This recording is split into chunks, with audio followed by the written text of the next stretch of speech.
Okay, we're working on chicken provolone now.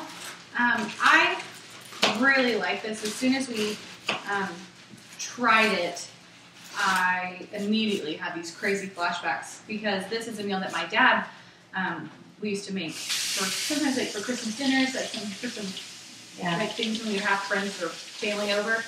Let me first start by when you do your green onion, you mainly use the green part. This time are you using a regular onion too?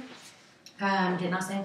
No, just green onion. Oh, so this will be ready for my next meal. Yeah. So you can't just use like the green tops. I'm going to use a little bit of the white, not the white part, but the middle part, just because it's going to be cooking in the crock pot, so it's not going to be like crunchy or too strong or anything. But so you cut off the end. Yeah, definitely cut like the also, white guys, parts off. another fun fact. You can, Amy, you taught me this like a million years ago. When you have green onions, you can take the white part, cut the white part off, and put it in water, and you will regrow green onions and save yourself 78 cents or whatever. It really does work. It does work. We've both done it. You know why I stopped doing it? I wondered if it would like lose its nutrition. I know. Well, I planted them too. Yeah. You can plant them. Yeah. Well, that would make more sense. But I'm like, I'm just growing it in water. There's like no nutrients. Right, right. Okay, so this meal, while you guys are working, I wanted to share this. This is cool. So I was thinking, man, that would be a yummy meal that I could share with everybody. And so I called my dad up and was like, hey, what do you put in your chicken provolone? He was telling me how you saute everything first. And I was like, well, I'm trying to make this a crock pot meal, like really easy. They don't want to saute.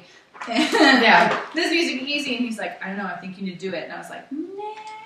So I tried it and I think it's fine. The green onions kind of end up like dissolving almost into it. They get like really mushy. Yeah. So if you have somebody that doesn't like onions, like they probably won't even know they're in there. But I think it still adds to the flavor. Here I go again with my olives. I need to get started and stop talking. I once again substituted the olives for mushrooms. If you're doing olives though, like this is one where the juice like is really going to add a lot of flavor. So you might want to add, if you're not doing olives, you want to add like a little stock or broth or something. So like when you actually go to make this, guys, you're gonna put it in your crock pot. It's gonna cook all day, yada yada. And then at the end, you're gonna put some butter on top of the chicken, like kind of look and see where your chicken is in the crock pot. And if they're like single layered, they're not like stacked on top of each other. Go ahead and add like some butter on each one, and then put your slices of provolone cheese on top. Oh my gosh, it's so easy. And I don't know if I said cook it like the last 30 minutes like that. Yeah.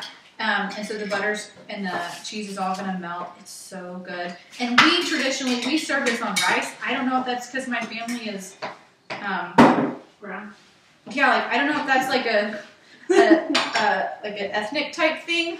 Or like you could serve this with even pasta maybe, but we always serve it with rice. I said with French bread on your menu, I think, because I thought not everybody likes to have rice, but we serve it over white rice, and the more juice the better. So like when you scoop it onto your plate, you want to get like all the butter and the So what else would you serve if you didn't do rice? I mean, noodles? I think you could do noodles, kind of like the pepperoni chicken, or you could just have it with like a salad or something. Yeah, with a salad, or have it with some French bread or something. You can just put it straight on your plate.